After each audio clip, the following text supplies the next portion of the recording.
সন্দেশখালীতে শাহজাহান অনুগামীর দাদাগিরির অভিযোগ, জল প্রকল্পের কাজে বাধা, কারণটা সেই কাটমানি, থানায় অভিযোগ দায়ের। জবের থেকে আমি কাজ পাই, যখনই আমি আধিকারিকদের সাথে আমি এনএসএস সাথে যোগাযোগ করি এবং ওখানকার যিনি আধিকারিকরা আছেন তাদের সাথে কথা বলি, আমাকে প্রথমে বলা হয় অঞ্চল সভাপতির সঙ্গে যোগাযোগ করতে। আমি একাধিকবার অঞ্চল সভাপতির সাথে দেখা করেছি, বার করার দেওয়ার কোনো সদিচ্ছা ছিল না। নিয়ম মেনে আবেদন করে কাজের বরাত পেও মুশকিল, প্রকল্পের কাজ করতে পদে পদে বাধা, মোটা টাকা কাটমানি দাবি থেকে যন্ত্রাংশ চুরির অভিযোগ, অসহায় অবস্থা ঠিকাদারের। পঞ্চায়েতের যাদের মনোনীত যারা লোকজন হবে ওদের মনোনীত হতে হবে। শাসক দলের লোকেরা নিশ্চয়ই, অবশ্যই, এবং এরা এতটাই প্রভাবশালী। এবং এতদিন আমি কমপ্লেন করলাম, কমপ্লেন করার পর কোনো রকম কোনো তাপ নেই। সন্দেশখালীর খুলনা এলাকায় সৌরশক্তিতে চালিত পানীয় জল প্রকল্পের কাজের বরাত পেয়েছিলেন ঠিকাদার পার্থ ঘোষ। তার দাবি, কাজ শুরুর পর থেকেই নানাভাবে চাপ দিতে থাকেন তৃণমূল নেতারা। তিনি বাইরে ঠিকাদার বলেই জুলুমবাজি চলছে। আরো অভিযোগ, শেখ শাহজাহানের অনুগামী তৃণমূলের অঞ্চল সভাপতি ও তার দাদাগিরি চালাচ্ছেন। গ্রামের লোকেরা বলছে আমরা জল পাচ্ছি না, কাজটা কমপ্লিটই করেনি, উনি বলছেন যে আমার পেমেন্ট দিতে হবে। তৃণমূল কংগ্রেসের আমলে কাটমানি ছাড়া কোনো কিছুই সম্ভব নয়। আর এই কাটমানি কেবল স্থানীয় তৃণমূল নেতারা নিয়ে ক্ষান্ত থাকেন তাই নয়, এই কাটমানি টালির চাল অবধি পৌঁছায়। এদিকে শাসকের বিরুদ্ধে জুলুমবাজির অভিযোগ তুলে সন্দেশখালী থানার দ্বারস্থ হয়েছেন ঠিকাদার পার্থ ঘোষ। আদৌ কি ওই ঠিকাদার সংস্থা ওই এলাকায় কাজ করতে পারবেন না তাকে ওই অর্ধসমাপ্ত কাজ তাকে ফেলে তাকে চলে আসতে হবে, সেই দিকে তাকিয়ে রয়েছে ঠিকাদার সংস্থার মালিক।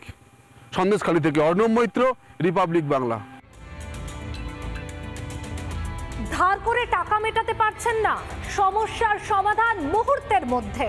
শরীরের কিডনি বেচলেই আর কোনো চিন্তা নেই, যে দেনা করেছেন সেই দেনাও শোধ হবে, ঘরে আরো বাড়তি টাকা থাকবে।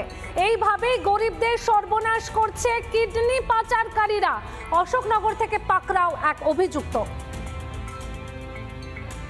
টাকা শোধ করার জন্য আপনি হ্যাঁ সিদ্ধান্ত নিয়েছি। কিডনি বেচেছি 5.5 লাখ টাকা। ভয়ানক ও মানবিক হার হিম করা ঘটনা। উত্তর 24 পরগনার অশোকনগরের হতদরিদ্র এই যুবক যা বলছে তা শুনলে গায়ে কাঁটা দেবে যে কোনো মানুষের।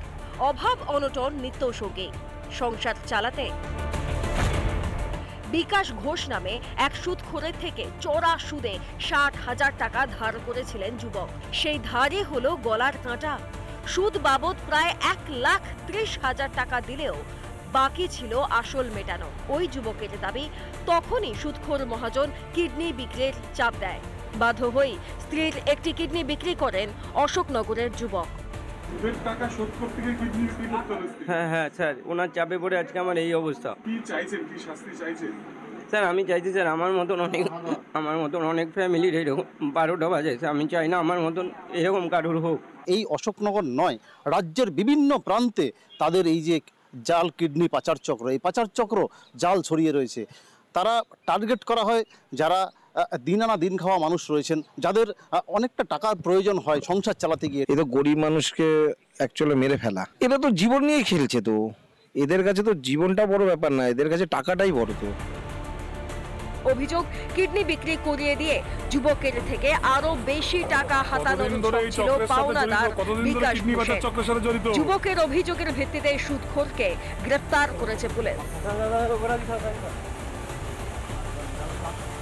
এই ব্যাপারে পুলিশ যে স্টেপ নেবে, পুলিশ আইনাগত জরুরি, পুলিশ যে স্টেপ নেবে সেই স্টেপটিকে আমরা মানবো এবং আমরা কখনো কোনো সময় কিডনি বাজার আসামি ছাড়তে যাব না। তদন্তকারী কর্তা যারা রয়েছেন, পুলিশ যারা রয়েছেন, তারা কি এর শেষ শিখরে পৌঁছতে পারবেন? আদৌ যারা মূল মাথা রয়েছেন সেই মূল মাথা পর্যন্ত কি তারা পৌঁছতে পারবেন? উত্তর 24 পরগনা অশোকনগর থেকে টিটপ বিশ্বাস, রিপাবলিক বাংলা।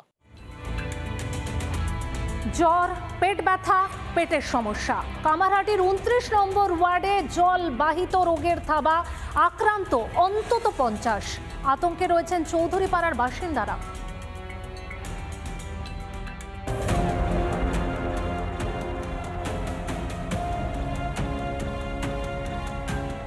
জলে বিষ, বাড়ি বাড়ি অসুস্থ, কারো মেয়ে তো কারো ছেলে, কোথাও আবার একই বাড়ির 3 থেকে 4 জন সদস্যই হাসপাতালে ভর্তি। চারিদিকে শুধুই আতঙ্ক। এই ছবি কামারহাটি 29 নম্বর ওয়ার্ডের চৌধুরী পাড়ায়। বমি পায়খানা আরম্ভ, তারপরে নিয়ে গেছে এইখানে ক্লাবে একটা ডাক্তার ছিল, উনি বলল কি তাড়াতাড়ি হসপিটাল যাও, ডাক্তার আইসিইউতে রেখেছে ওকে। আর বাড়ি একজন দুইজন পাঁচজন, এনার বাড়ি মানে 5জন 6জন অসুস্থ আছে। কি হচ্ছে? কি আছে? উল্টি হচ্ছে, পায়খানা হচ্ছে, কিছু খাওয়া হচ্ছে না। খানা হয়েছে অনেকবার, কতবার? কালকে অনেকবার ধরে হয়েছে। বমি পায়খানা থেকে জ্বর, পেটে ব্যথা, সবারই উপসর্গ প্রায় একই এলাকার প্রায় 40 থেকে 50 জন এই রোগে আক্রান্ত। প্রাথমিক অনুমান জল থেকেই ছড়িয়েছে এই রোগ। জলের স্যাম্পল দেওয়া হয়েছে, জলের স্যাম্পল যতক্ষণ আসছে না আমরা কিছু বলতে পারছি না কিসের জন্য হচ্ছে। আমরা পৌরসভা থেকে বাড়ি বাড়ি জল সাপ্লাই করছি, মানুষের পাশে দাঁড়াচ্ছি। आप लोग के दरवाजे पे उपस्थित हूँ और आप लोग से एक ही रिक्वेस्ट है, आप लोग पानी को उबाल के पिए। এই অবস্থায় পানীয় জল ব্যবহারে সতর্কতা জারি করেছে কামারহাটি পুরসভা। এলাকায় চলছে মাইকিং। রিপাবলিক বাংলা। নানা ধরনের কন্টেন্ট দেখার জন্য লাইক করুন, শেয়ার করুন আমাদের ফেসবুক পেজ, সাবস্ক্রাইব করুন আমাদের ইউটিউব চ্যানেল। পাশাপাশি অন্যান্য ব্রেকিং নিউজের জন্য অবশ্যই চোখ রাখুন রিপাবলিক বাংলায়।